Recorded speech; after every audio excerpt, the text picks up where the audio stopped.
classmates who are silently dealing with mental health challenges. Once again, how can a student support classmates who are silently dealing with mental health challenges? In Tagalog, paano makasuporta ang mga estudyante sa mga kaklaseng tahimik na may pinagdadaanan? So good evening, CCS. So I believe that as a student myself, in order for us to help our fellow classmates who are struggling mentally and emotionally, we must strive to have care.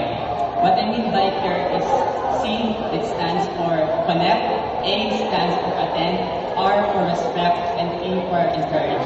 I say care because when our classmates has struggled emotionally and mentally, we first need to connect with them.